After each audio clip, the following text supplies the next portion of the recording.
민주당이 한동훈 장관 때문에 노웅래 의원의 체포 동의안을 부결시켰다고 지금 주장하고 있습니다. 한 장관이 어떤 얘기했는지 그리고 민주당은 어떻게 반발하고 있는지 목소리 확인하겠습니다.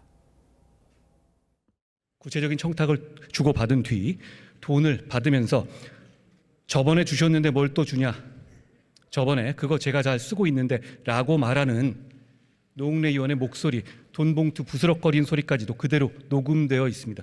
부정한 돈을 주고받는 현장이 이렇게까지 생생하게 녹음되어 있는 사건은 저도 본 적이 없습니다. 마치 검찰 수사관이 수사 상황을 브리핑하는 듯한 태도와 발언을 했습니다. 잘 짜여진 수사 드라마에 서나 나올 법한 장면을 연출하기에 급급했습니다. 오히려 역효과가 표심에 영향이 있었던 것 같은데요. 진영 논리라든가 이익 계산이라든가 이런 표현 있잖아요. 물론 뭐 의도적으로 그런 표현을 쓰셨는지는 모르겠습니다만은 의원들 입장에서는 그런 표현들이 오히려 더 역효과를 낸 측면도 있지 않았을까.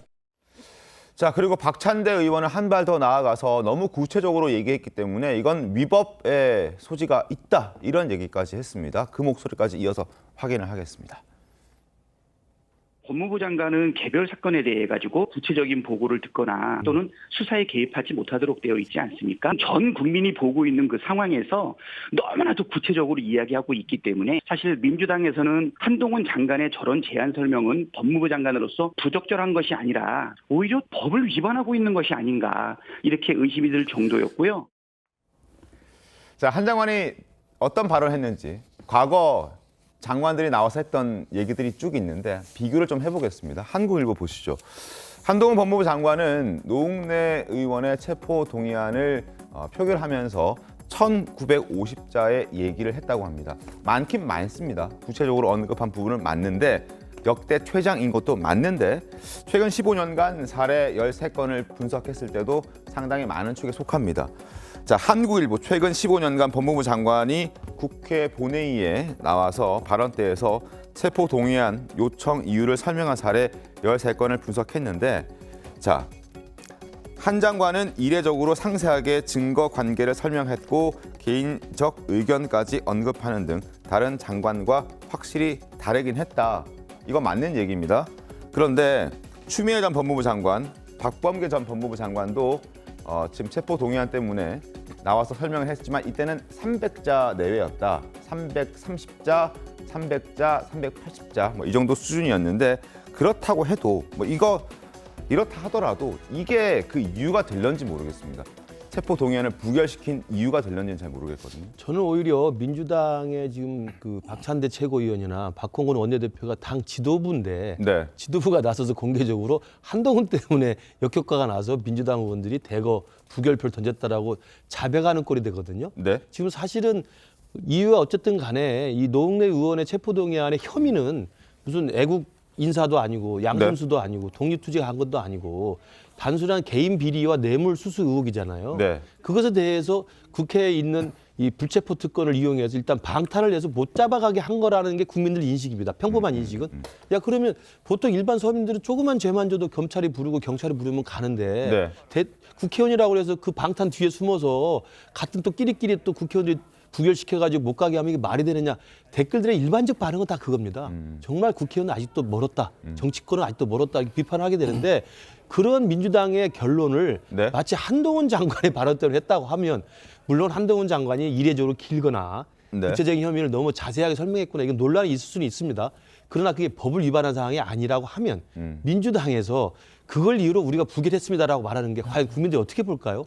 오히려 감정적인 발언을 한 한동훈 장관이 문제가 아니라 감정적인 반응을 하고 감정적인 투표를 했던 것을 스스로 인정하는 꼴이 되기 때문에 제가 볼 때 민주당으로서 더 역효과가 된다고 생각하고요. 오히려 이런 그 국민들의 불만들이 계속되면 언제 있을지 모르겠습니다만 이재명 대표도 만약에 체포동의안이 법무부에 제출된다고 한다면 어떻게 해야 될지 제가 볼 때는 굉장히 큰 역효과가 날 거라고 생각합니다. 박원석 의원님. 21대 국회 들어서서 그 회기 중 국회의원에 대한 체포동의안이 첫 부결 사례입니다. 네. 그 이전의 세 건은 다 가결이 됐거든요. 그러니까 좋지 않은 선례를 어쨌든 남기게 된 거고, 뭐 부결을 예상을 했습니다만 표결 결과를 보니까는 압도적 부결이었어요. 네. 어떻게 보면 지금 뭐 민주당이나 이재명 대표를 향하고 있는 검찰 수사에 대한 민주당 의원들의 일반적인 속마음이 이번 표결을 통해서 드러난 게 아닌가 싶고요. 한동훈 장관이 좀 이례적으로 그 체포동의안 제안 설명을 길게 한 건 맞습니다. 통상 국회에서 장관이 이런 체포동의안을 설명할 때 관행적으로 하는 얘기가 있는데 자세한 사항은 배포해드린 문서를 참고해 주십시오. 이게 관행적으로 하는 얘기. 그만큼 아주 간략하게 설명하고 길게 저렇게 설명하지 않는 데 반해서 증거관계까지 저렇게 구체적으로 설명하고 굉장히 이례적이고 어쩌면 저게 감정적으로 상당히 민주당 의원들을 자극했을 가능성이 있지요. 이제 그러나 위법성 문제까지 갈 사안은 아닌 것 같아요. 네. 법무부 장관이 일반적으로 검사를 지휘하지 구체적 사건에 대한 지휘를 못하지만 보고를 받은 것을 지휘한 거라고 보기는 어렵잖아요. 그래서 저거를 법무부 장관이 개별 사건에 개입했다, 내지는 개별 사건과 관련된 어떤 부당한 지시를 내렸다, 피의 사실을 공표했다 이렇게까지 볼 문제는 아닌 것 같은데. 근데 사사건건 사실은 한동훈 장관이 국회만 가면 이게 충돌을 빚고. 그다음에 그게 이제 감정적 충돌까지 나타나고 그게 정쟁의 소재가 되는데 장관으로서 계속 이런 모습을 빚어내는 게 과연 바람직한지에 대해서도 한편으로 생각을 해봐야 될 것 같습니다. 한동훈 장관이 빚어내는 건지 민주당이 빚어내는 건지 이건 좀 따져봐야 될 부분이 쌍방이 다 있는 것 같아요. 알겠습니다. 제가 보기에는 이거에 대해서는 지금 한동훈 장관을 탓할 수가 없는 게 재판을 할 때에도 검사나 변호사가 말이 길어지는 거는 뭐가 내 뜻대로 안 될 때 많이 길어지거든요. 부결 기류가 언론에 계속 나왔습니다. 민주당에서 부결하겠다고 아예 지금 이게 입장이 보이니까 그거에 대해서 설득하기 위해서 더 언급을 하게 될 수밖에 없었고 이 정도 사안에 대해서 이 뇌물 사건에 대해서 어떻게 부결을 시킬 수가 있습니까라는 걸 설득을 하기 위해서 말을 더 하게 된 것이거든요. 민주당에서 부결 기류가 없었으면은 상식에 맡겨서 이게 해결될 문제였으면 이런 얘기 하지도 않았을 겁니다. 그러니까 민주당이 먼저 그렇게 해놓고 지금 제가 한동훈 장관 걸고 넘어지는 거는 우리 부결시킨 거 국민들께 얼마나 잘못했는지가 확연히 드러나게 만들어서 너무 부끄러우니까 그걸 한동훈 장관 탓을 하는 걸로 보이거든요. 심지어 제 식구 감싸기에 대해서 문제되는 사례 중에 판사들도 동료 판사가 뇌물죄로 왔을 땐 영장 바로 발부합니다. 이거는 뇌물죄인데 어떻게 여태까지 그래도 3번의 사례가 있었잖아요. 네. 상식선에서 다 가결돼가지고 법원에 심사를 받게 했는데 여기서 지금 방탄을 했다. 그리고 여기에 대해서 방어권 보장 얘기하시는데 그것도 굉장히 맞지 않는 얘기입니다. 여기서 국회가 결정했을 때 바로 구속되는 게 아니라 법원에 가서 영장 실질 심사를 받게 되는 거잖아요. 네. 법원의 평가를 받게 되는 그 상황이 두려워서 국회 차원에서 미리 방탄을 한다? 그래 놓고서 방어권 보장을 얘기하시는 건 전혀 맞지 않는 얘기입니다. 권중 대변인님. 저는 뭐 기본적으로는 민주당의 소속 의원이 비리 혐의가 있다는 것 자체가 일단 비판받을 만하다고 생각합니다. 그게 이제 이 사안의 본질이죠.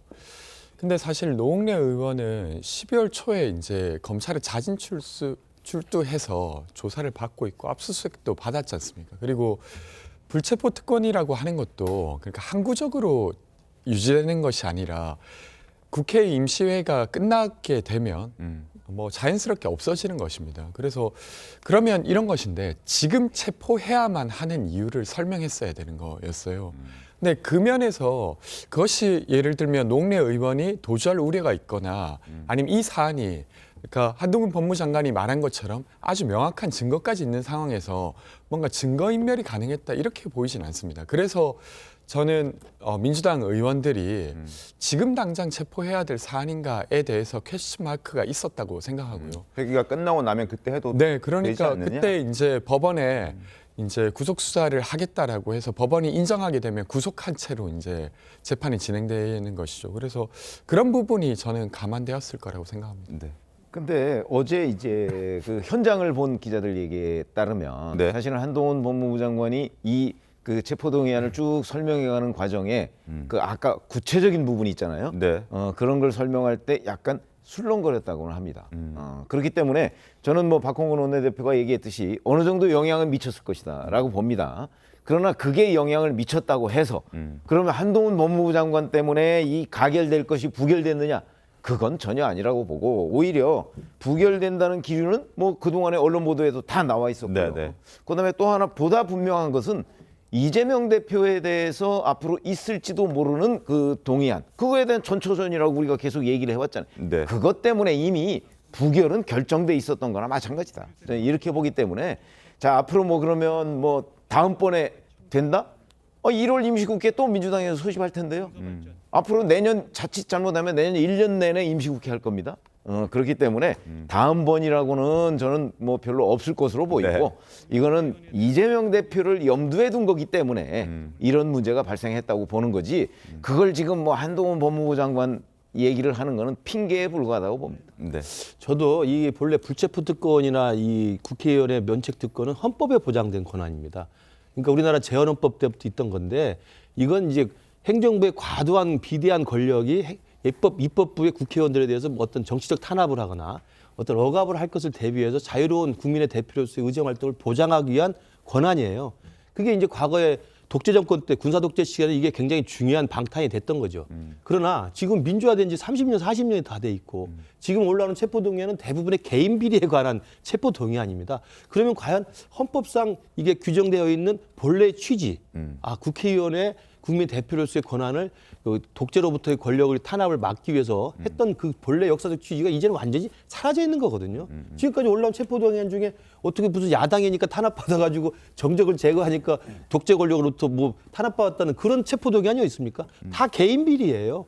이제는 뭐 개헌 논의와 같이 뭐 이야기를 해봐야 되겠습니다만 이 불체포 특권이라고 하는 이 면책 특권이나 아니면 국회의원의 권한 자체에 대해서 이제는 국민적 차원에서 아마 다시 논의해야 될 상황인 것 같고 그런 데서 불을 댕기는 아마 효과가 있을 거라고 생각합니다.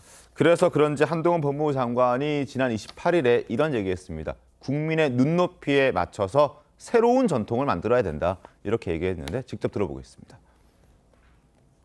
혐의가 중대하고 증거가 충분하기만 하면 맹목적인 진영론이나 정당의 손익 계산이 아니라 오로지 국민의 상식과 눈높이에 맞는 결정을 하는 것을 대한민국 국회의 새로운 전통으로 만들어가고 있는 것이라고 생각합니다.